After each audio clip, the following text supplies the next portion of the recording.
Thank you, Lord. Lord, prepare me to be a sanctuary, pure and holy, true, tried and true.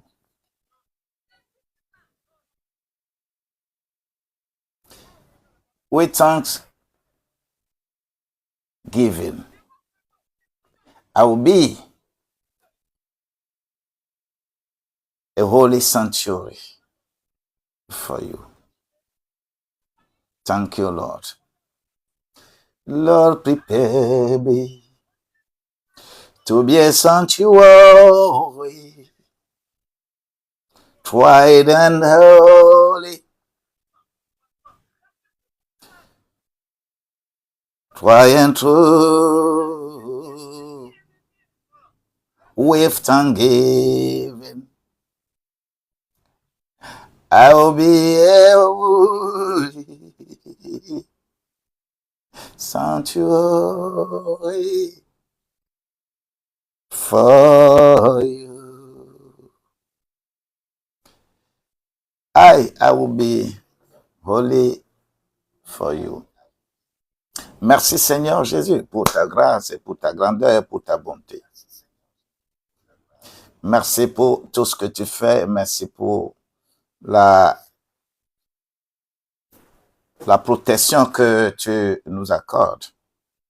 Et je m'excuse pour ce retard allant même de près de 8 minutes. Mais la grâce de Dieu est avec nous et nous irons de gloire à gloire. Que la vie de Dieu soit notre vie et que nous puissions comprendre notre propre vie pour pouvoir comprendre la vie des autres. Si je n'arrive pas à comprendre ma propre vie, ma propre racine, il serait difficile pour moi de comprendre la racine des autres et faire d'une racine universelle la racine qui doit me conduire partout. Il est écrit dans Isaïe au chapitre 27, verset 6, ceci.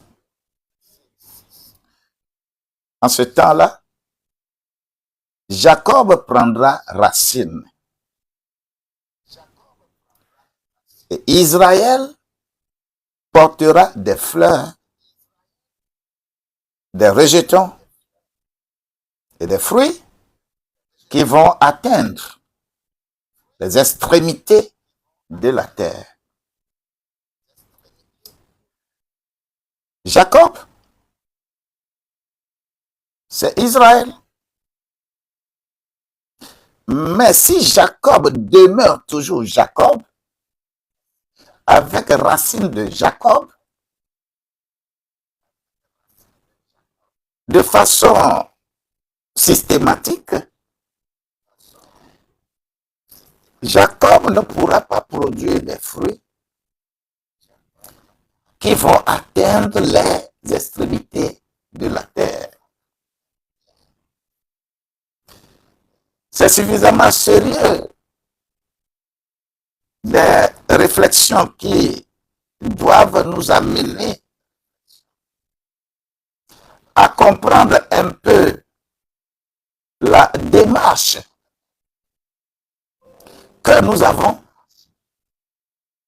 dans cette approche que nous amenons ici pour que nous tous, nous comprenions que l'adoration de Dieu que nous faisons en Afrique, la manière dont les Occidentaux nous ont amené l'évangile. Ils ne nous ont pas amené l'évangile. Ils ont puisé des éléments qui peuvent leur permettre de nous dominer. C'est dans cette psychologie que les Occidentaux ont amené l'évangile en Afrique. La même chose, c'est de la même manière que les Arabes ont amené l'islam en Afrique. L'Africain doit être lucide et comprendre d'abord sa racine. Et lorsque tu comprends ça, tu comprendras l'œuvre salvatrice que Jésus est venu accomplir sur la croix. Applicable chez toi. Je ne cesserai d'expliquer ce phénomène parce que ce qui est universel n'est pas matériel. Toute chose qui est matérielle est attachée et attachable à une communauté.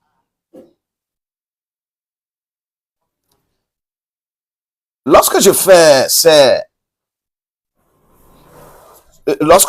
tout ce que je fais ici, là, si j'ai un problème pointu, et je veux demander à Dieu d'intervenir dans ma vie, je parle ma langue. Amadegbemede. Eye nandada vodi blede deogbema juima la chori blonya na mau de juoma apo ma begbede ye la dona mau ye mau onenzi de kakaba. Qu'est-ce que je dis? Lorsque tu es dans des sérieux problèmes, comment on s'exprime à Dieu? Comment on se confie à Dieu? On se confie à Dieu dans sa langue maternelle, parce que Dieu te connaît dans ta langue maternelle. Parce que c'est lui-même qui a été la source. Dans Genèse au chapitre 11, lorsque Dieu, lui, il a donné l'ordre, allez, multipliez-vous, soyez partout multipliez-vous, remplissez la terre. Les humains, et ils ont regardé, ils disent non, nous n'allons pas remplir la terre. Nous allons rester ici, nous allons construire une tour et nous cherchons Dieu. Comme Dieu, quand il vient là, il crie du haut et que nous faisons comme ça et que Dieu nous parle, nous allons construire quelque chose jusqu'à aller atteindre là-bas. Ce n'est pas la mission de Dieu. C'est spirituel. Mais les humains ont commencé à construire. Et Dieu dit que ces gens-là, de façon décidée, ils ne veulent pas faire ce que je leur demande de faire. Et Dieu a pris sa résolution. Et il a confondu les langues. Et c'est là où toutes les langues que nous parlons sur la terre aujourd'hui, c'est l'œuvre de Dieu. Et il a envoyé chacun pour que tout le monde pratique ce que moi j'ai dit. Allez, remplissez la terre, multipliez-vous, remplissez la terre. Maintenant, pourquoi je dis ceci? Chaque peuple d'une langue donnée allant de part et d'autre. Et Dieu a créé comme ça les cultures. La culture, la première chose, premier indice d'une culture, c'est la langue que tu parles. Et c'est la langue que tu parles là qui est le premier symbole, la première représentation de la culture. Et chaque peuple en allant, chacun voit quelque chose de physique et pense que Dieu est là-bas. Des gens ont vu l'océan, la manière dont l'océan est étendu. Ah, Dieu est ici. On commence à vénérer l'océan. D'autres ont vu grand arbre. On a vu que, ah, maintenant, Dieu est ici. Ils ont commencé à adorer l'arbre. D'autres ont vu des montagnes. D'autres ont vu comment le vent souffle. D'autres ont vu le ciel. D'autres ont vu des... Et c'est comme ça les traditions sont créées. Et tradition, c'est cette tradition qui fait de quelqu'un une religion. Et les religions se sont multipliées par rapport à la culture que Dieu, lui, il a donné à chacun. Chacun a transformé ça en religion, en tradition. C'est de là que Dieu a permis que cela soit ainsi. Mais Dieu, lui, il a cherché une solution. Il n'y a pas une seule tradition, il n'y a pas une seule religion pour laquelle on ne fait pas sacrifice pour les dieux. Et il faut nécessairement un animal qu'il faut sacrifier à Dieu. Et chaque tradition utilise ce phénomène pour s'adresser à Dieu. Voilà les différentes religions qui sont créées sur la terre. Avec la vision de chaque contrée. Dieu dit, d'accord, maintenant, je vois la multiplicité des religions. Maintenant, moi-même, Dieu, je m'en vais choisir une religion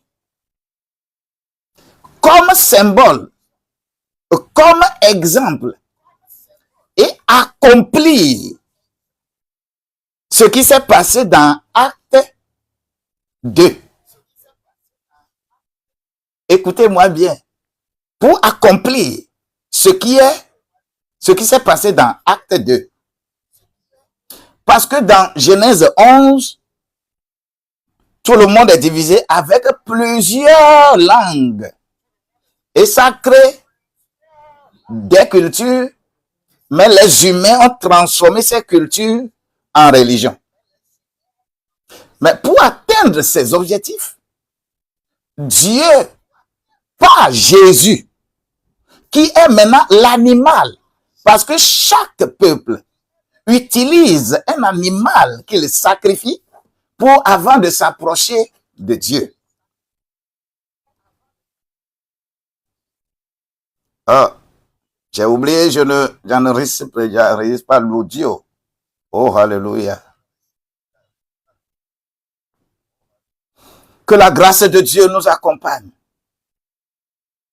Je dis l'ensemble de ces cultures maintenant, de cette tradition que les humains ont transformée en tradition, Dieu est arrivé pour dire que maintenant là, c'est pour symboliser, personnaliser vos différentes cultures que j'ai fait ça. Car la terre demeure la terre, mais les conditions de vie ne sont pas les mêmes partout sur la terre. Donc, comment chacun va réfléchir dans son milieu? Vous avez déjà fait ça. Maintenant, moi, je vais ramener tout ceci en quoi? En une adoration unique. Et c'est ce que Jésus dit dans Jean au chapitre 4, le verset 23 et 24. Dieu est esprit. Et tous ceux qui veulent adorer Dieu là, ils n'ont qu'à l'adorer en esprit et en vérité. Pour que l'esprit n'est pas matériel. Donc, ce qui veut dire que les animaux que vous tuez là, ne peuvent pas vous amener à la perfection. Vérité, parce que là où tu es, tu dois comprendre vérité, qui est toi-même. Toi-même, tu es la vérité, c'est-à-dire tu es le temple de Dieu. Le temple de Dieu est la vérité. En résumé là-bas,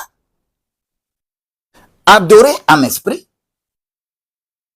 c'est avoir la foi en la parole pour avoir le salut. Tu adores en esprit. C'est ça. La foi plus la parole égale esprit. Le salut. Tu es sauvé. Mais vérité, c'est la foi plus l'obéissance qui te transforme en un outil utilisable. Tu deviens un outil utilisable. L'outil utilisable là, ce n'est pas ton temple là, ton église là, ta religion là, mais c'est toi qui es devenu l'outil. C'est-à-dire ce que tu fais, tu es dans la volonté de Dieu. Tu traces le chemin pour que les gens soient effectivement dans la compréhension de ce que Dieu veut de l'humanité.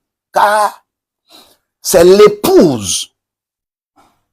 Dieu est en train de préparer l'épouse et que Jésus viendra prendre. Pas des épouses. L'épouse de Christ, c'est cette assemblée qu'on ne voit pas sur la terre. Tous ceux qui ont lavé leur robe dans le sang de l'agneau, c'est eux. Pourquoi je fais tout ceci ce matin? Je le fais tout simplement parce que lorsque tu rentres, par exemple dans les commentaires de mes lives, c'est bizarre que des gens peuvent dire qu'ils me recherchent à des pasteurs qui parlent de fa. Déjà, c'est une abomination. Comment un pasteur peut parler de fa? Comment un pasteur peut parler de ça? Des gens, les religieux, s'indignent. Alors que, écoute-moi bien, la Torah, c'est pour les Juifs. Raison pour laquelle, quand vous allez en Israël, Israël n'a pas accepté Jésus. La même chose que vous faites ici. Israël n'a pas accepté Jésus. Le christianisme, il n'y a pas vraiment christianisme en Israël. C'est le judaïsme qui est là-bas. Que ce soit le Coran, que ce soit la Torah, que ce soit Dao Te Ching, que ce soit Rig Veda, que ce soit le livre de Confucius, là, que ce soit tous ces livres qu'on qualifie de livres saints, ces livres ne sont pas différents. Le Fa, ce n'est pas, d'abord, c'est un livre. Si vous n'avez jamais vu le livre, le Fa, vous allez confondre les choses. C'est un livre. C'est un livre qu'on lit. C'est un livre que tu peux regarder. Et c'est dans ce livre-là que nos aïeux consultaient Dieu comme les Juifs qui consultaient Dieu. Abraham, il consulte Dieu. Aaron, il consulte Dieu. Pas de différence. Quand tu vois le livre Fa, il n'y a pas de différence entre ce livre et l'Ancien Testament, le Fa. Il n'y a pas de différence. D'ailleurs, le Fa est même plus élaboré, plus accessible que l'Ancien Testament. C'est un livre, un gros livre.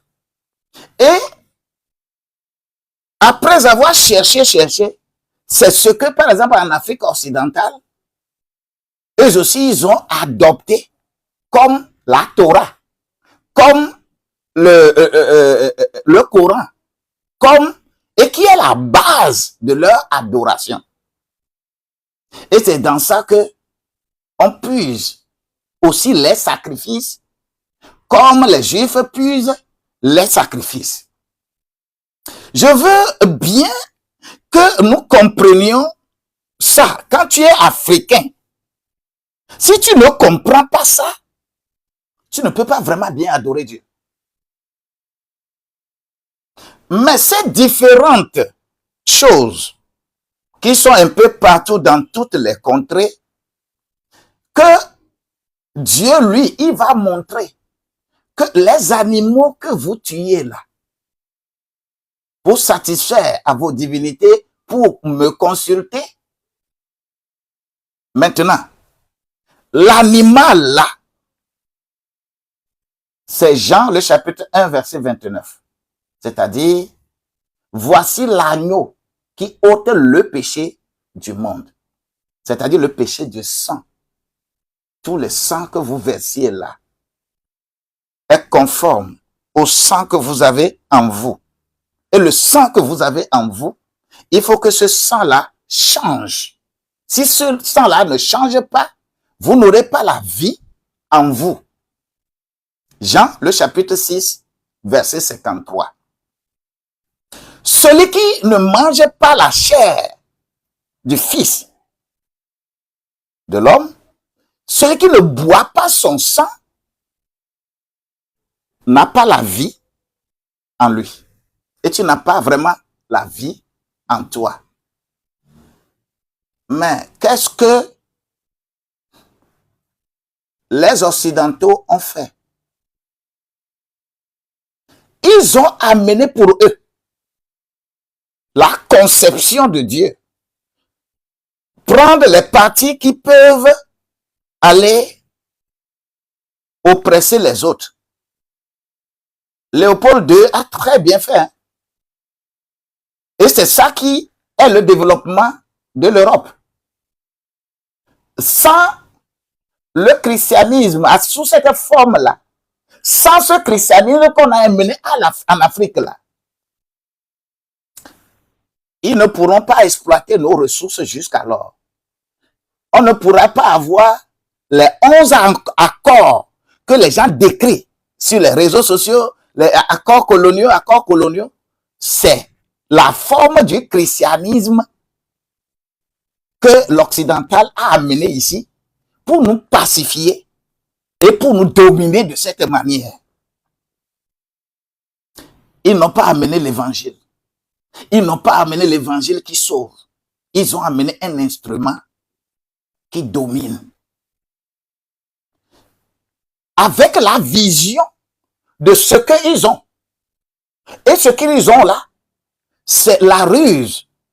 Et c'est la même ruse que Jacob a utilisée pour dominer, prendre le droit d'aînesse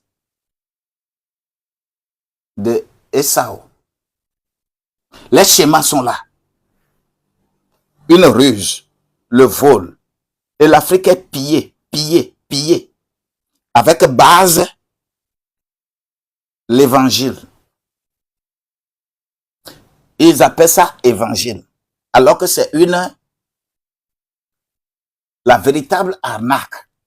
Cela ne veut pas dire que l'adoration de Dieu est une arnaque. Mais c'est eux qui ont fait ça pour que ça soit arnaque. L'évangile est africain. Ce que nous appelons l'accomplissement de la loi. Jésus est venu pas pour abolir la loi, mais pour l'accomplissement de la loi. L'accomplissement de la loi, c'est transférer les choses du niveau matériel pour le niveau spirituel. C'est ce qu'on appelle accomplissement de la loi. Dieu est esprit. Celui qui veut l'adorer, il n'a qu'à l'adorer en esprit et en vérité. La forme qu'on nous a amenée, on l'avait déjà. Lorsqu'on consultait le fa, on nous prescrivait les animaux qu'il faudra sacrifier pour qu'on puisse faire quoi que ce soit. C'est pourquoi il y a deux choses là-bas. Deux appellations dans notre, comment l'appelle-t-on, dans notre langue. Quand on parle de Hunon n'est pas Bokono. Le fa a besoin de Boko. Boko, c'est le prophète. C'est le prophète d'Israël. C'est Boko qu'on appelle prophète en Israël. Selon la Torah, Boko là, c'est prophète. Non, c'est le prêtre. Maintenant, c'est cette loi-là qui est accomplie pour que on n'utilise plus les choses matérielles. Lorsque tu utilises encore les choses matérielles, tu n'es pas dans la ligne de Dieu. Après Jésus, c'est ça que Jésus est venu accomplir. Il l'a accompli. Et il donne les schémas. Il dit à Abraham, qui dans son songe, qui dit que il veut, comment l'appelle-t-on? Dieu lui a dit de prendre Ismaïl pour aller sacrifier. Dans le songe, il prend Ismaïl, il veut aller sacrifier, et Dieu lui a dit ne le sacrifie pas. Maintenant là, il y a bélier là-bas, prends et sacrifie. Ne sacrifie pas l'humain. Parce que quoi? Dans leur contrée, lis correctement le livre des rois. Lis bien. On sacrifiait des humains à Dieu. Ce n'est pas Isaac ou ce n'est pas Ismaïl seul qu'on avait commencé à vouloir sacrifier. Non. On sacrifiait même des humains à Dieu. Mais Dieu intervient pour dire que ne sacrifie pas. Prends le bélier. OK? Et le bélier est pris. Ça, c'est le schéma du Coran. Et ce schéma du Coran nous permet d'apprécier, de comprendre ce qu'ils font. Tabaski, Ramadan, on n'a plus, c'est-à-dire, si au moment où tu vas sacrifier l'animal, que Dieu vous montre que Jésus est déjà sacrifié. Son sang va faire ce que vous voulez faire là. Son sang va le faire. Quand tu réfléchis comme ça, maintenant tu es dans le schéma de Dieu. Tu ne dois plus sacrifier un animal. Dans la Torah, ce n'est pas, comment on appelle, ce n'est pas un rêve, mais c'est clair que On a dit à Abraham, prends ton fils là, unique, prends, va sacrifier ton fils là. Abraham n'a pas dit non. Abraham est allé. Et au moment où il veut sacrifier, Dieu dit, voici l'agneau, ne sacrifie pas ton enfant. Ça, c'est le schéma de la Bible. Ce qui veut dire que c'est ça l'accomplissement. On leur a montré l'accomplissement de la loi. Et cet accomplissement-là est clair, par exemple, dans les deux livres-là. Quand je viens maintenant dans le livre Fa là, tout le monde sait que Neke Nase, Nuiko Kana, Yo Sanade, là, Alonade, Yo Sotsana. Quand tu vas, tu demandes le prophète. Le prophète te dit ce qu'il faut faire. Là. Il y a toujours animal dedans. Il faut que toi, qui m'écoute, il faut que toi, Africain, que tu comprennes que l'animal que vous allez encore sacrifier lors de vos traditions, vous n'êtes pas dans le schéma de Dieu. Que Dieu vous montre au moment opportun que ne sacrifie pas ça, mais prends l'agneau. Et c'est l'agneau qui a été rendu disponible. C'est l'agneau qui est Jésus. Et encore, he came from heaven to earth to be the way from the earth to the ground. My dad to pay for the, oh my God. Hey. Et c'est ça le schéma, que Jésus soit effectivement ce que nous appelons l'accomplissement de la loi. Et cela déconnecte l'adoration de Dieu des choses matérielles pour des choses immatérielles. Mais le schéma que on nous a amené pour dire que ça c'est adoration de Dieu, ce schéma-là est un schéma effectivement importé. Ce schéma-là qui te permet et que tu défends ça aujourd'hui. Tu prends par exemple l'huile d'olive. Chez toi là, tu cultives ça. Pour oindre des gens, oindre les gens, tu cultives ça. Quand tu utilises ça, cela veut dire que tu prends la divinité d'autrui. Moi, en Afrique, chez moi ici, quand on veut verser l'huile sur les fétiches là, c'est l'huile rouge qu'on utilise. On n'utilise pas l'huile d'olive. Si toi, Africain, en réalité, tu veux être dans le matériel, si tu veux oindre quelqu'un, va chercher l'huile rouge pour oindre la personne. C'est dans ça que Dieu te connaît. Dans ta culture, là. C'est ce que Dieu connaît dans ta culture. Mais comme Jésus est venu accomplir cela, l'huile, c'est l'onction. L'huile, c'est le Saint-Esprit. Pour que tu saches que tu ne peux plus prendre l'huile rouge et verser sur quelqu'un pour dire que tu es en train de le oindre. Vous voyez un peu. Mais si tu prends toujours l'huile d'olive chez les gens, c'est un Dieu étranger que tu amènes dans ta contrée. C'est ça l'accomplissement de l'évangile, l'accomplissement que Jésus est venu faire.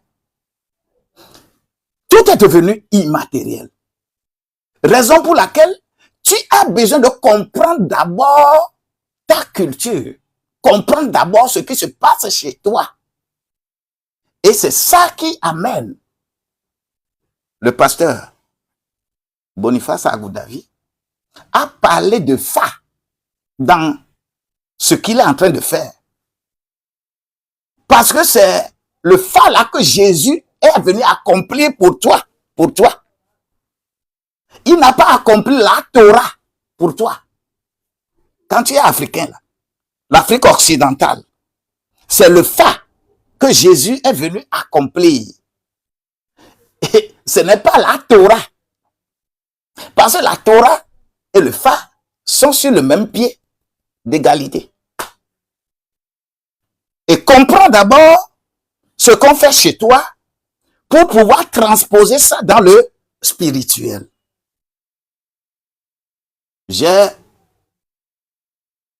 Ça me fait plaisir, puisque c'est des trucs sur lesquels nous avons des problèmes. Tant que nous ne comprenons pas ces choses-là, l'Afrique demeurera toujours dans le schéma qu'on lui a imposé. Raison pour laquelle c'est les églises organisationnelles que vous écoutez. Quand on prend le pape là, même si le pape dit que maintenant l'homosexualité n'est plus que tout là, quand le pape dit ceci, quand le pape dit ça là, parce que on veut toujours vous divertir. Mais lorsqu'on vous dit la vérité, liée à votre culture, à ce que vous êtes là, vous n'aimez pas. Vous allez aimer. Vous allez aimer. Vous allez aimer. Soyez bénis. Et on vous malmène. On vous malmène. Vous aussi, vous vous levez. Vous voyez tel prophète. On vous prescrit ça. Vous faites. Vous achetez ceci. Oh, on m'a béni ça. On m'a béni ça. Vous êtes dans la sorcellerie et dans l'idolâtrie. Aucune chose matérielle n'adore Dieu. Dieu est esprit. Et tous ceux qui veulent l'adorer, ils n'ont qu'à l'adorer en esprit et en vérité. La grâce de Dieu soit vraiment à vous. Je trouve nécessaire parce que dans la nuit, Dieu m'a parlé de certaines choses. Et lorsque je suis allé vers les commentaires de mes lives, et j'ai vu, bon, c'est ce que les gens disent. Je dois parler de ce qui me concerne. Et tu dois écouter. Partout où tu te trouves en Afrique, tu as un soubassement. Un soubassement d'adoration. Et si tu examines bien, tu comprends bien ça. C'est ça que Christ est venu accomplir pour toi. Pour ne plus pratiquer ça de façon matérielle, mais tu as ce paradigme que tu transfères dans un domaine spirituel. Et à partir de là, tu commences à adorer Dieu comme cela se doit. Et la première adoration que Dieu a installée sur la terre, c'est le travail. Il faut cultiver le jardin et garder le jardin. C'est cela qui fait que moi, je trouve toujours erroné en économie qu'on attribue toujours seulement la fonction consommation au ménage. Le ménage est la première cellule de production. La première cellule de production. Les Occidentaux nous sont embourbés dedans. Tout ce qu'on nous enseigne jusqu'à présent, c'est pour te rendre paresseux. C'est pour que tu ne te développes pas. Et ils ont utilisé le schéma biblique. Ils ont utilisé ce schéma-là. Et en économie, tout ce qui est enseigné, que nous avions appris à l'école, c'est pour maintenir l'Afrique dans la pauvreté. Afin que vous demeuriez dans la pauvreté. Puisque une fois que vous comprendriez les choses, les soubassements spirituels de votre terre, personne ne pourra venir vous cogner la tête et exploiter ça. Que la grâce de Dieu nous accompagne. Je suis un peu révolté, excité ce matin par rapport à ces révélations, par rapport à ces commentaires, par rapport à ça. Parce que nous sommes des cancres. Je ne sais pas comment je vais dire. Comprenons Dieu et allons avec Dieu. Dieu, lui, nous comprend et nous met sur ses pistes.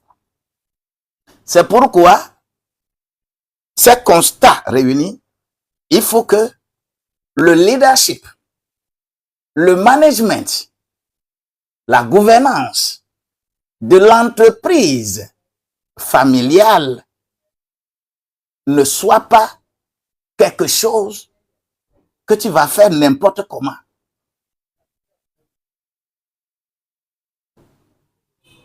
Et Dieu m'a suscité pour que je puisse communiquer avec ces 5 modules. Et lorsque nous avons la maîtrise de ces 5 modules, nous pouvons effectivement appliquer ces principes économiques, ces principes financiers, la création de richesses. Nous pouvons créer ça partout en Afrique, partout, partout, puisque chacun comprendra sa terre. Et Dieu va lui ouvrir les yeux pour voir les richesses de sa terre et ne pas aller chercher les richesses de la terre de quelqu'un. L'Afrique est trop riche.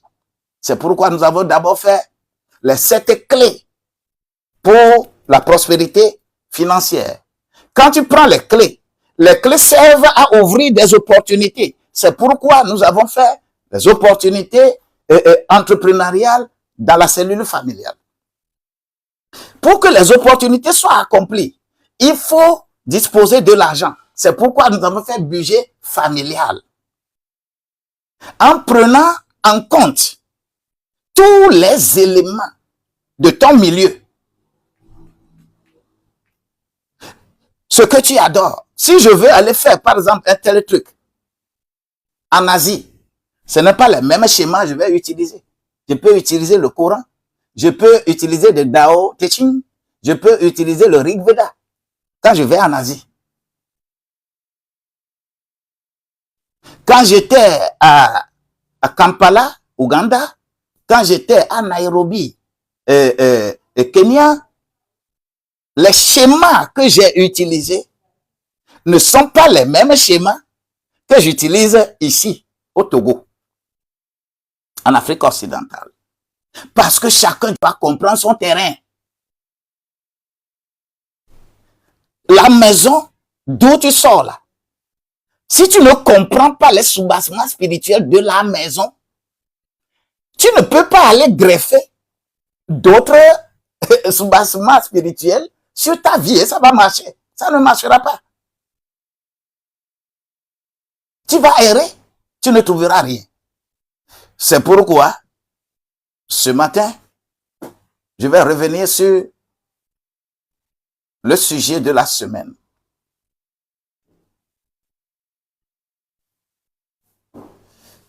Oh, you have come to the water to drink deep of your presence and to be satisfied.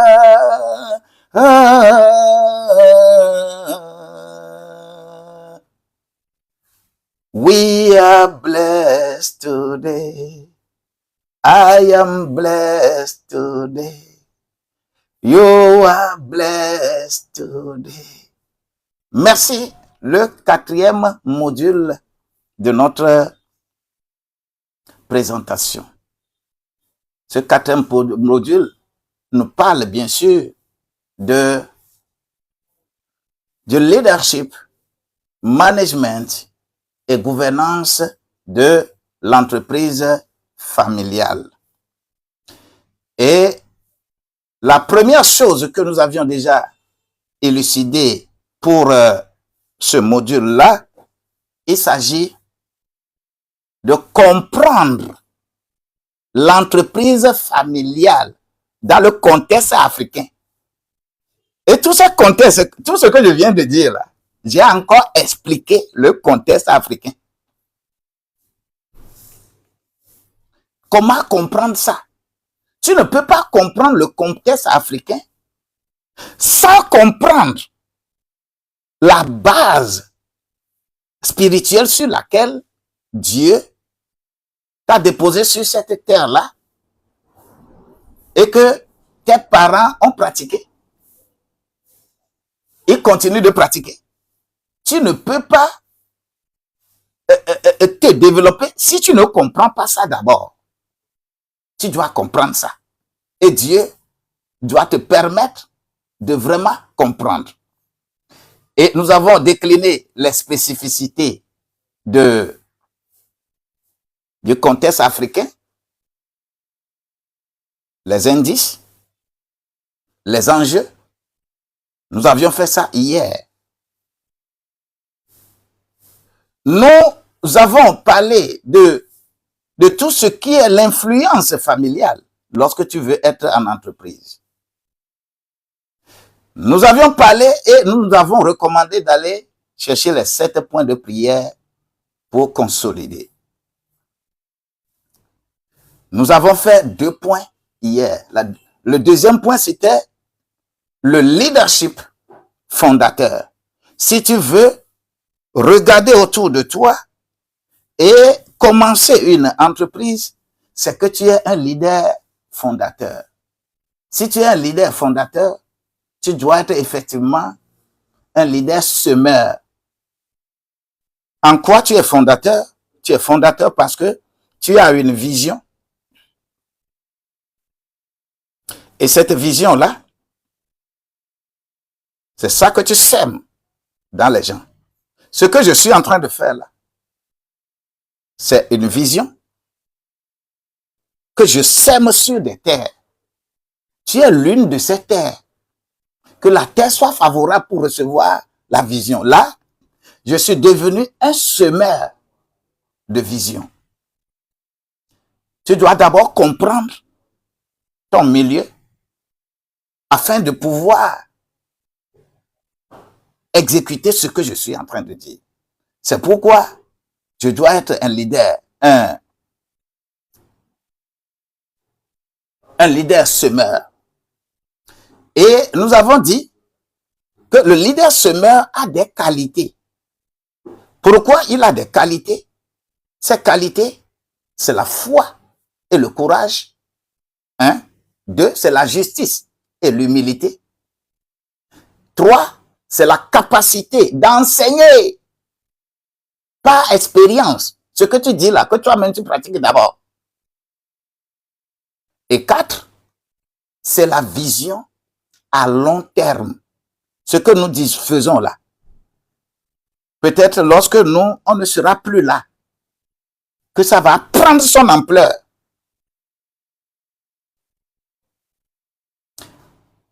On n'a pas la vision pour manger en même temps les fruits de la vision. Une vision, c'est à long terme.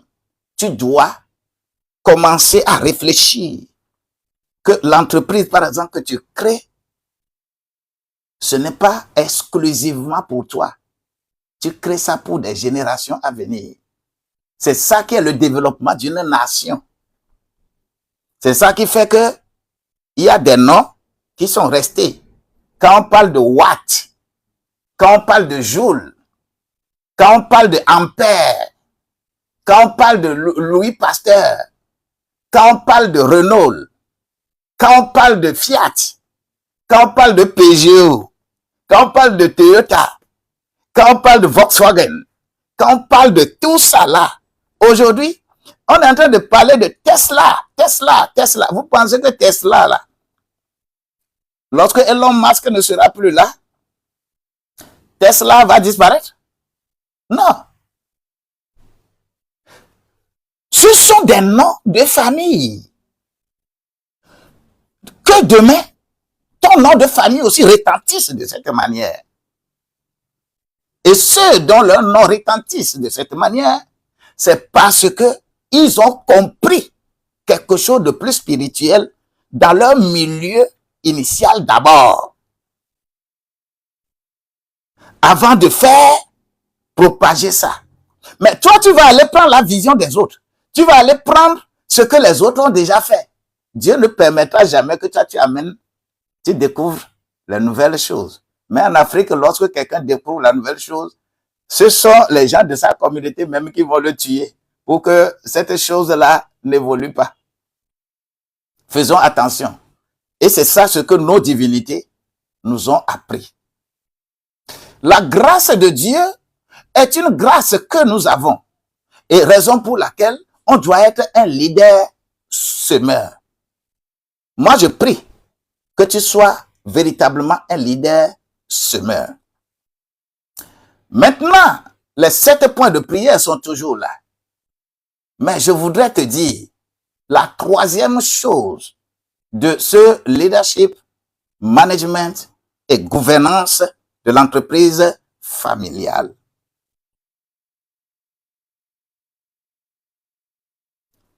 Le troisième point de ce que nous allons faire en tant que leader, fondateur, leader, semeur de notre génération. Nous allons parler du management familial. On a parlé du leadership familial.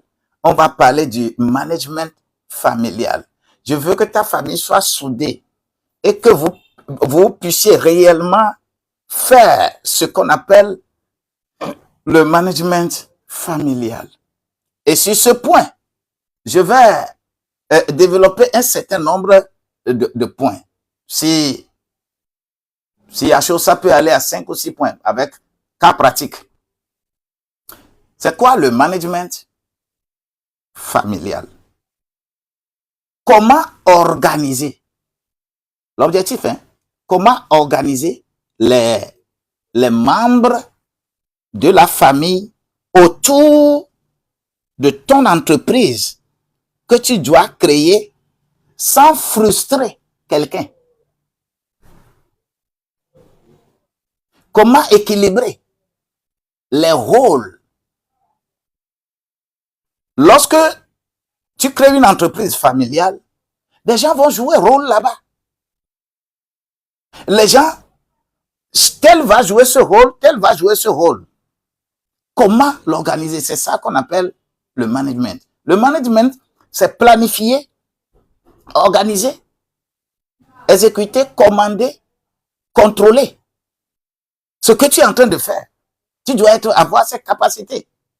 Et que tu ne peux pas faire ces choses sans comprendre, connaître en profondeur l'être humain avec qui tu es en train de travailler. Si tu ne comprends pas les gens avec qui tu es en train de travailler, cela veut dire que les valeurs spirituelles, puis ce sont les valeurs spirituelles qui téléguident le comportement de l'être humain. Nous avions dit, dis-moi où va ton argent. Je te dis qui tu adores. Donc, ce qui veut dire que comprendre les rôles dans une équipe familiale, c'est le premier point. Comment comprendre le rôle dans une équipe familiale? Il faut le savoir que dans une entreprise familiale, chacun arrive avec une histoire. Chacun arrive avec une histoire dans une entreprise familiale. Chacun arrive avec une histoire, un tempérament. Chacun arrive avec un don naturel. Chacun arrive avec un bagage spirituel. Chacun arrive avec un rôle de management. Chacun arrive avec tout ça là constitue ce qu'on appelle orchestre. Lorsque vous prenez une chorale dans une église, le rôle que le maestro est en train de jouer, tu dois jouer ce rôle. Tu dois partager le rôle pour ne pas frustrer quelqu'un. Ce rôle, celui qui chante première voix, c'est toi qui lui dis, c'est toi qui lui fais le signe avant qu'il ne le fasse. Deuxième voix, celui qui fait ténor, celui qui fait base, celui qui fait quoi. Pour commencer à faire jouer casse-cagnette et que ça devienne quelque chose, une mélodie très intéressante. Puise ta sagesse dans la chorale de ton église.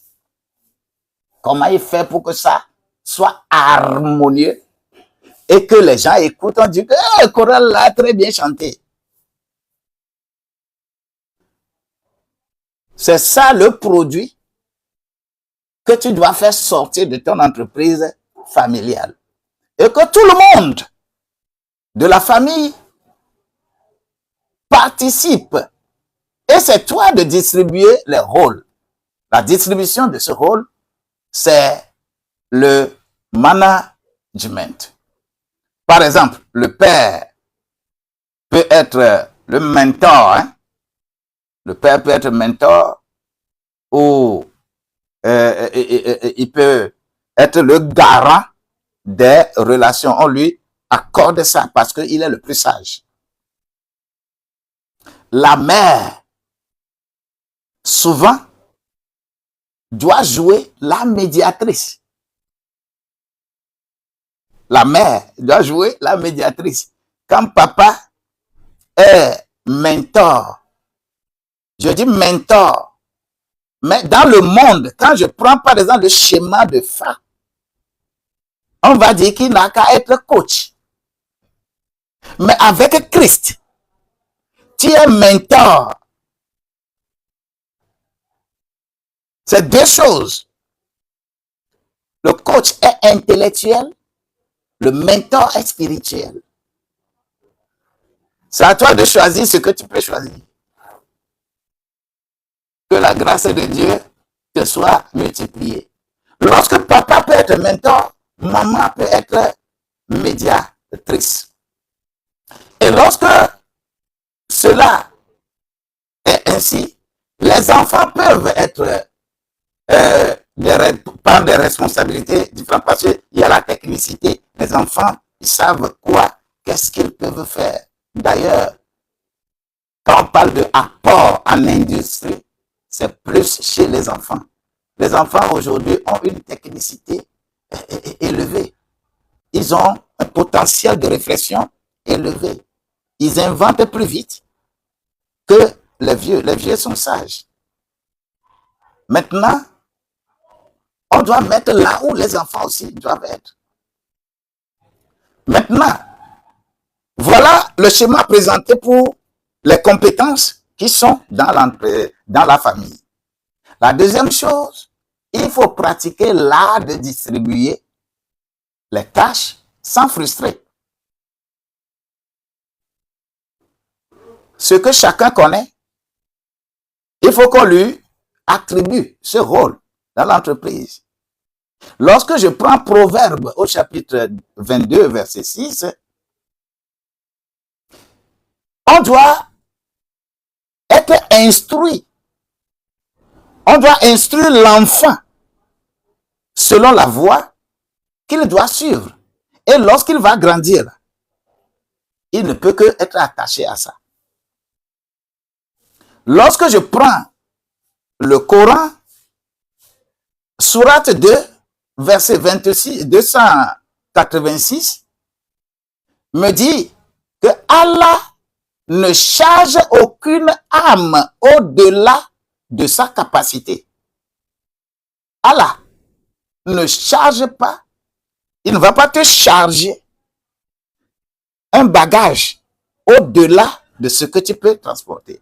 Le rôle que tu peux jouer, c'est le rôle-là qu'on va te donner.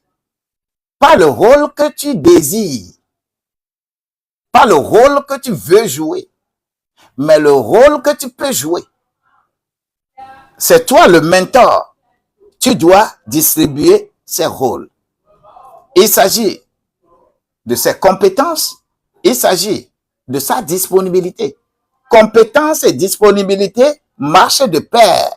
Il ne faudrait pas que quelqu'un, il se dit compétent, et vous voyez bien qu'il est compétent, mais il n'est pas disponible. Ne le responsabilisez pas. Il peut amener ses pensées comme industrie à des moments précis. Mais ne le mettez pas à la tâche directement. Les dons, c'est des niveaux que chacun a. Et ce n'est pas la foi que chacun a quelque chose de spécifique. La distribution des rôles, c'est important. La troisième chose, il s'agit de l'outil de gestion adapté à la famille. quel outil de gestion vous allez utiliser dans la famille. Alors, il faut créer des fiches de poste. Vous savez comment on crée les fiches de poste? Si tu commences à le faire et que tu ne peux pas vraiment le faire, fais-moi appel. Décris-moi ton entreprise. Je vais te créer des fiches de poste pour que ton entreprise ne soit pas mornée. Deuxième point, c'est organiser des réunions familiales régulières. Ce sont les outils. Il faut prévoir des réunions formelles et régulières. Et je nous demande que ces réunions ne dépassent pas 30 minutes. Quand vous vous asseyez, vous voulez faire une réunion efficace et vous bavardez jusqu'à plus de 30 minutes, c'est que la réunion ne sera pas fructueuse. Que la grâce de Dieu nous accompagne à être dans ça. Troisième outil, c'est adopter une communication non violente et spirituelle.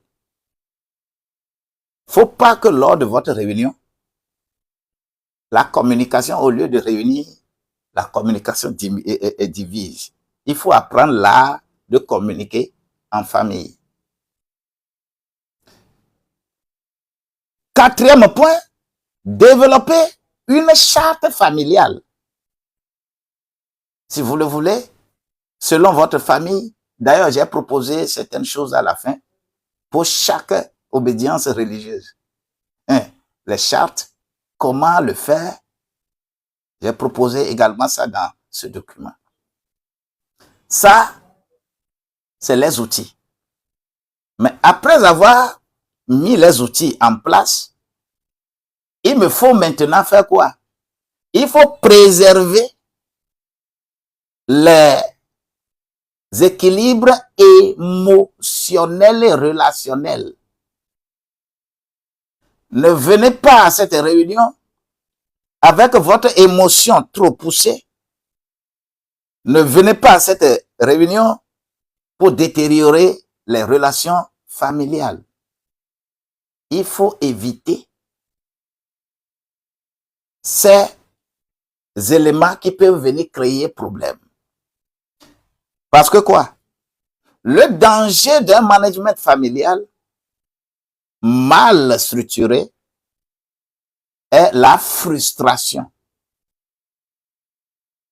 La frustration, les non-dits, les ruptures, il faut éviter cela.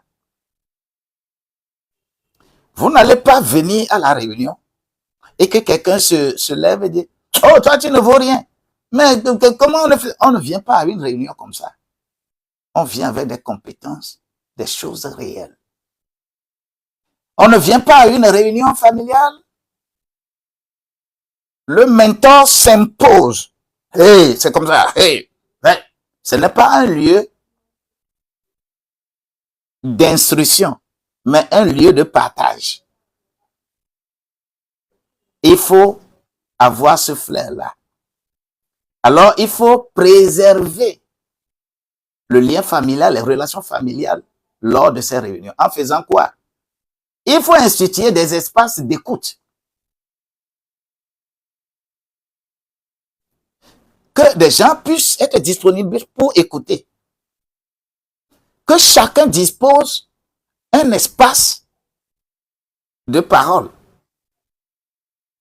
Il faut former les membres à la gestion des émotions et des conflits. Que chacun ait une notion de la gestion des émotions et de la gestion des conflits. La troisième chose, il faut, c'est-à-dire tout ça là, c'est pour préserver l'entente dans la réunion. Il faut instaurer des rituels de bénédiction. C'est-à-dire, celui qui a amené, par exemple, meilleure idée, là-bas, là, il faut avoir la capacité de féliciter les gens. Que, ça c'est une très bonne idée, ça va bien. Et avoir des reconnaissances. Et avoir des mots de gratitude et de prière à l'endroit des gens.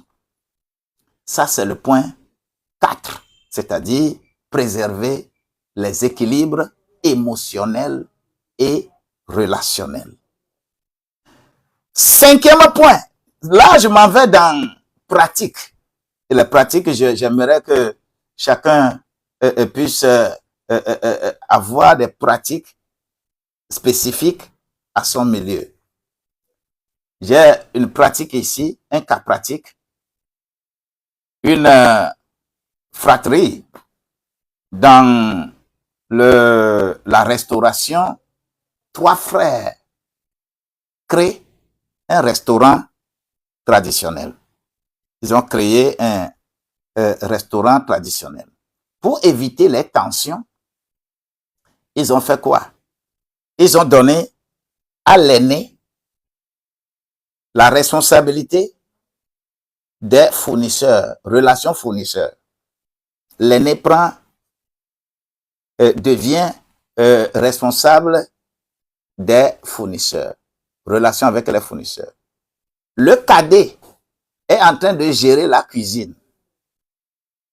Le Benjamin développe la communication digitale, c'est-à-dire créatif. Et la sœur vient en soutien et anime les relations clients et la déco intérieure. La décoration intérieure, la sœur est là.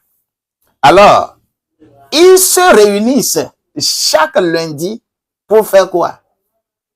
Pour partager la parole de sagesse avec la Bible, pour faire le point sur la semaine, pour prier ensemble et pour résoudre les différents problèmes. Ce sont les points de leur réunion. Est-ce que c'est bon ou ce n'est pas bon? Définissez clairement le rôle de chacun et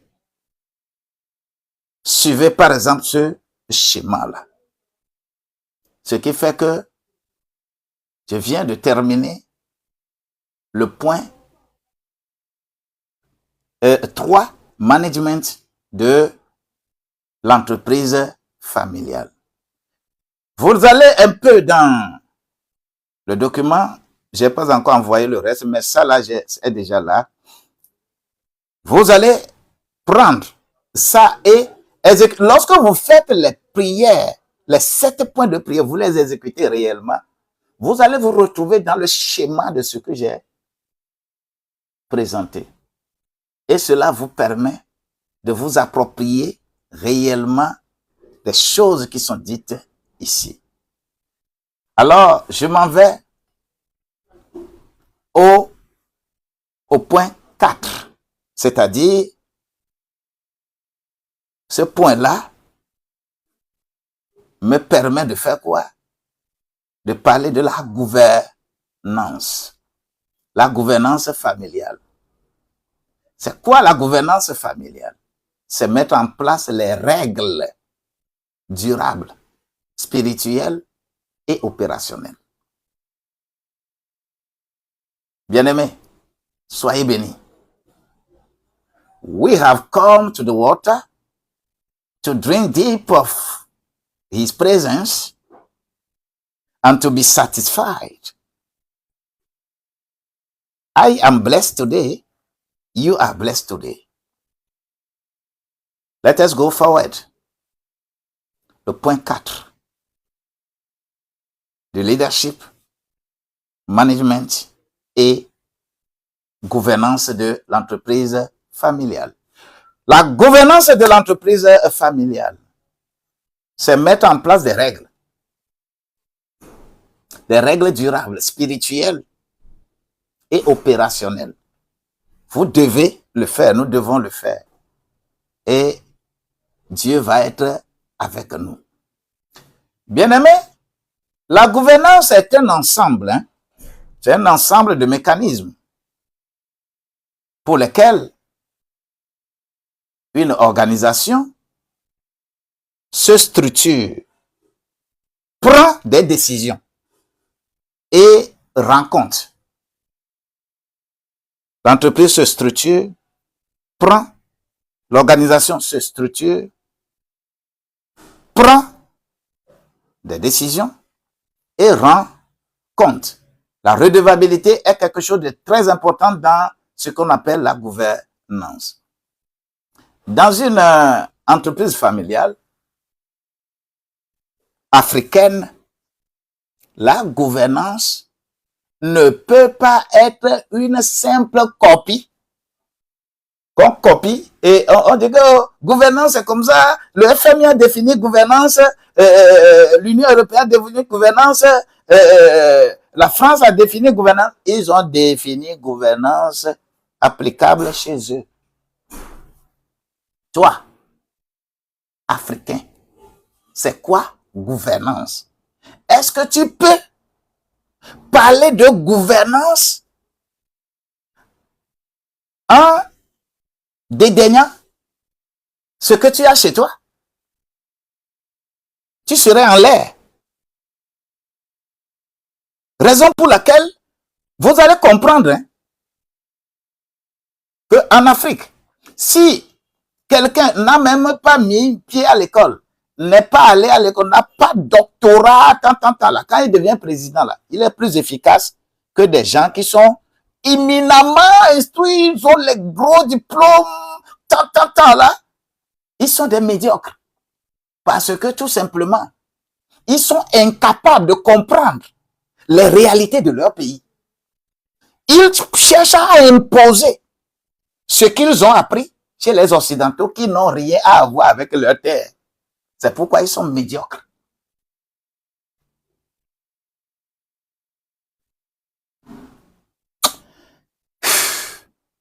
Que la grâce de Dieu nous accompagne. Donc en Afrique, ce n'est pas une copie conforme. Quand on parle de gouvernance, là, ce n'est pas quelque chose qu'il fallait copier au niveau de la Banque mondiale, au niveau du FMI, au niveau de PNUD, au niveau de l'Union européenne, au niveau de qui que ce soit, que tel penseur a dit ceci. Non. Chaque niveau, chacun a une terre. Chacun a un domaine de définition de ses activités. Que les mathématiques générales, avec les démonstrations de mathématiques générales, avec les paramètres qu'on met dans la définition des paramètres, puissent vous téléguider pour comprendre que il n'y a rien qui soit copié, collé en matière de gouvernance. Les Blancs ont défini la gouvernance selon eux et ils vous blâment que vous ne faites pas bien gouvernance. Alors que gouvernance même, c'est en Afrique. La gouvernance, c'est quoi? La gouvernance doit être s'ancrée dans ta réalité, dans ta culture. Et c'est dans ce contexte qu'on parlera de bonne gouvernance. Vous allez voir comment, par exemple, les Occidentaux ont défini les objectifs de développement, les objectifs de développement durable, les ODD, les ODD, les ODD, les ODD. On a défini et on impose ça à tout le monde en Afrique, mais pas avec les concepts de l'Africain. C'est difficile. L'Africain doit commencer à réfléchir. Dans la Bible, vous allez voir que Moïse a choisi 70 anciens. Quand vous lisez le livre des Nombres, vous allez voir comment cela s'est passé. Dans le Coran, vous allez voir dans Sourate 3, verset 159, comment la gouvernance est organisée. Vous allez voir dans le Fa plusieurs oracles qui arrivent à restreindre, à distribuer les rôles. Comment papa est producteur et maman est gardienne. comment les traditions illustrent l'importance de la gouvernance collective. Comment c'est structuré? Quand j'utilise le volet andragosique spirituel, my God, la gouvernance est conformément à chaque milieu ce que ça doit être. Que la grâce de Dieu te soit multipliée. Là, il s'agit de comment multiplier, comment structurer votre réunion, votre famille, pour que la gouvernance s'installe. Le deuxième point pour la gouvernance, je parle des piliers d'une gouvernance familiale efficace. Quand on veut parler de gouvernance, il y a des mots qui viennent. La transparence.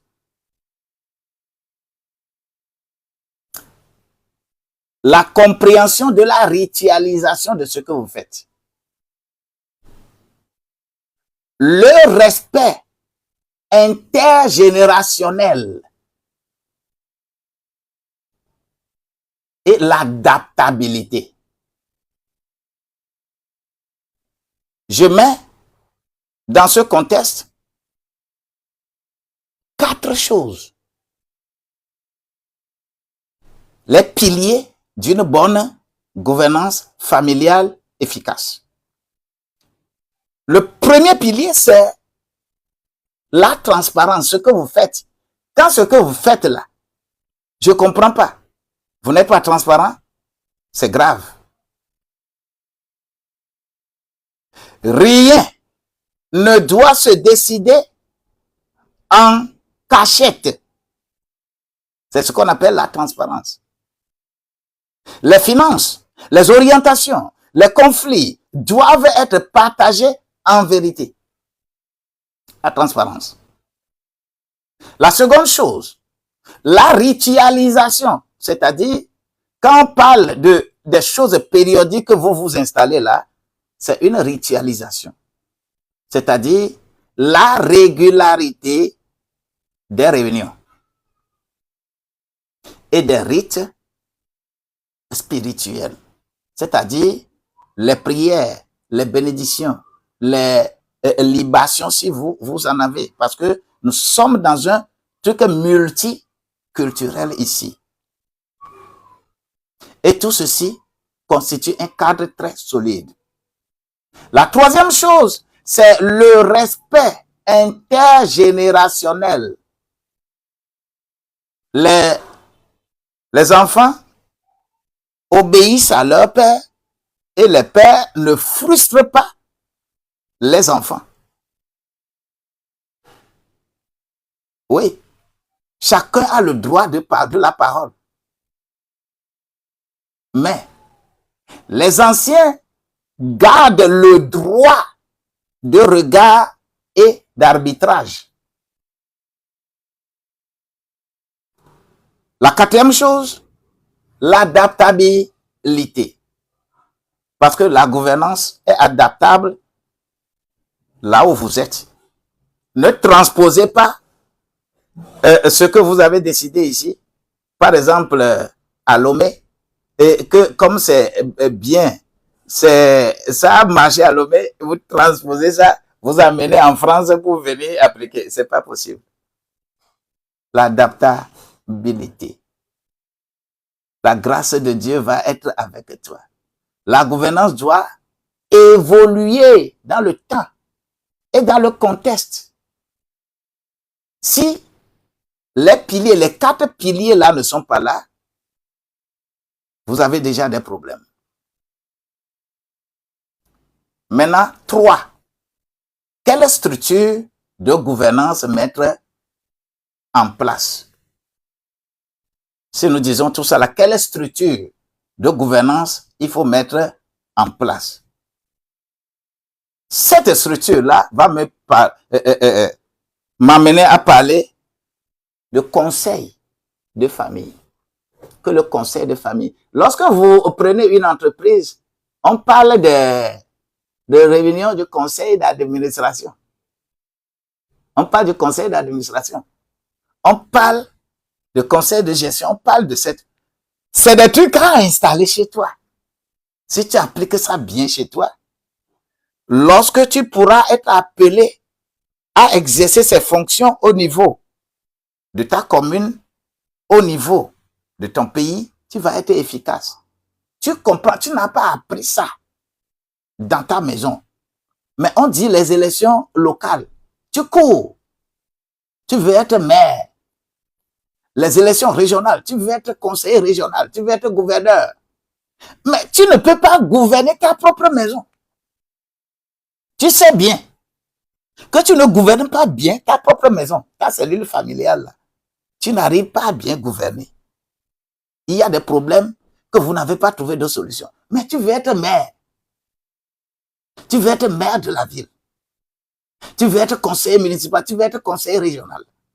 Mais tu ne peux pas gouverner ta propre maison. Est-ce que le maire va être efficace? Est-ce qu'il pourra? Tout s'apprend à la maison. Tablabla, après tout là. Celui qui est fidèle dans de petites choses va l'être dans les grandes choses. Luc 16, verset 10. Nous n'avons pas le soubassement. Nos nations sont disloquées. Nous n'avons pas de référence. Raison pour laquelle, lorsqu'on devient quelqu'un d'important, on a dans la tête que ma famille est maintenant montée au pouvoir et va piétiner les autres. Parce que c'est ça que tu sais faire dans ta famille. La cellule familiale a des problèmes. Raison pour laquelle il faut commencer à instaurer chez toi un conseil de famille. Il faut chercher à parler d'une charte familiale. Je mets 5 points là.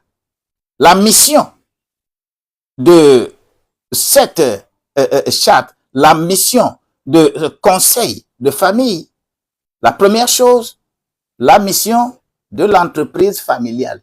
Comprendre la mission de l'entreprise familiale. La deuxième chose, les valeurs spirituelles et éthiques partagées. Quelles sont les valeurs que vous partagez? Troisième chose, rôle et responsabilité, il faut les distribuer. Quatrième chose, les règles des résolutions de conflits. Quand tel conflit vient, comment résoudre? Quand tel conflit vient, comment résoudre? Et la cinquième chose, c'est les rituels familiaux, c'est-à-dire les retraites de prière annuelles, les partages, les dons. Il faut mettre ça en place. Voilà le point 4. Le point 3 plutôt. Et qu'est-ce que nous allons faire? Nous allons également voir le point 4, c'est-à-dire un cas pratique. Ce cas pratique, c'est la mise en place d'une gouvernance dans une famille de tisserands. Les tisserands, les tisserands qui font les pagnes là pour nous, et il faut mettre en place un conseil, une gouvernance dans cette famille-là. C'est ça, c'est un schéma que j'ai mis là, dans ce document. Donc, une famille béninoise, j'ai pris famille béninoise, je suis togolais. Une famille béninoise tisserand depuis 3 ans. Depuis 3 générations, c'est-à-dire le grand-père, le père et nous. Et c'est les tisserands qui décident de structurer sa gouvernance. Et qu'est-ce qu'on fait? Une première chose, on institue conseil familial. La seconde chose, on institue une charte rédigée correctement. Et dans ce contexte, vous allez voir les schémas bibliques, les schémas coraniques, les schémas d'Ifa, les schémas andragogiques, ainsi de suite. Dedans, chacun peut puiser ce qu'il peut puiser. Il faut que chaque réunion, que la réunion commence par une prière. Vous le dites, vous le décidez d'avance. et comment résoudre les désaccords. Les désaccords sont tranchés à la majorité, mais toujours avec médiation des anciens. Vous mettez comme ça une charte et vous êtes épargné de tous les problèmes. Alors, je dois arriver à faire comment? À inculquer dans la pensée des membres de la famille, en ce point 5, que gouverner dans la paix et la spiritualité. Paix, spiritualité, paix, spiritualité, paix, spiritualité, paix, spiritualité. Personne ne peut avoir la paix sans parler de la spiritualité. La paix est spirituelle. La paix n'est pas charnelle. La paix est un comportement spirituel. Et il faut recommander cela à plusieurs. Donc la gouvernance familiale n'est pas seulement une affaire de règlement. Les gens viennent dans la gouvernance, ils veulent voir comment on applique la loi aux gens. C'est des lois, d'accord. Mais ton objectif, ce n'est pas de venir voir comment on applique la loi aux gens. Mais c'est une atmosphère que vous devez créer. C'est un espace de confiance que vous devez créer. C'est un espace de justice que vous devez créer. C'est un espace de paix que vous devez créer. C'est un espace d'espoir et d'espérance que vous devez donner à chacun. Quand on parle de la gouvernance. Alors, il y a quelques recommandations liées au Coran, liées au phare, liées à tout ce que vous pouvez avoir. Et le document, quand je finis, la version est un peu complète. Quand je finis ceci, je vais envoyer ça dans le groupe pour que chacun de nous s'en inspire, lise, pratique et que la grâce de Dieu soit avec nous. Les 7 points de prière sont là pour accompagner chaque développement. Bien-aimé, je veux dire merci à Dieu pour aujourd'hui encore. Parce que vous êtes là. Parce que vous êtes là. Moi, je suis content si je trouve déjà 5 personnes dans mon live, je suis content. Parce que ici, ce n'est pas un lieu de divertissement, mais c'est un lieu d'apprentissage. Une salle de classe a un nombre restreint. Et ceux qui sont effectivement intéressés, ceux qui sont vraiment attachés à la chose, ceux qui veulent corriger leur vie, ils s'asseyent sous la discipline pour changer leur vie. Il faut être discipliné pour être disciple. Ici, là, c'est que tu es disciple, tu apprends. Les gens ne veulent pas apprendre. L'Africain aime danser. L'Africain aime être dans la réjouissance. C'est pourquoi lorsque Dieu m'avait dit de commencer à faire live TikTok en 2023, quand j'ai parlé, plusieurs pasteurs se sont moqués de moi. Les fidèles se sont moqués de moi. Oh, quand tu veux devenir pasteur des réseaux sociaux, tu veux devenir là, ce qu'on fait là-bas, là, tu veux devenir. Aujourd'hui, je les vois tous parce que on ne réfléchit pas, on ne prie pas. Je les vois tous aujourd'hui. Ils sont venus trop tard. Bien-aimés, apprenons, comprenons et allons dans l'allégresse parce que Dieu sera avec nous. Demain, nous irons sur le 5e chapitre de cette présentation leadership, management et gouvernance de l'entreprise familiale. Comment transmettre de façon générationnelle les compétences que vous avez, ce que vous avez créé, penser aux générations futures. Que la grâce de Dieu vous soit multipliée au nom de Jésus-Christ. Mon temps, les 1h30 prévus pour les lives sont écoulés.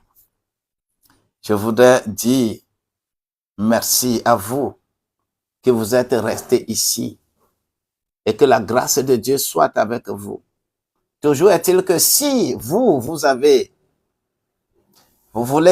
appartenir à ce groupe, parce qu'il y aura une dernière semaine qui permettra de revenir sur les différents sujets, en discuter de long en large. Les 5 modules que nous administrons pendant les 5 semaines, la 6e semaine sera une semaine de reprise, de discussion sur les 5 modules. Et cela nous permettra de nous mettre à l'aise. Que la grâce de Dieu nous accompagne. Bien-aimé Katé, sois béni au nom de Jésus-Christ. Bien-aimé, le fils de sa mère, tu es vraiment fils de ta mère.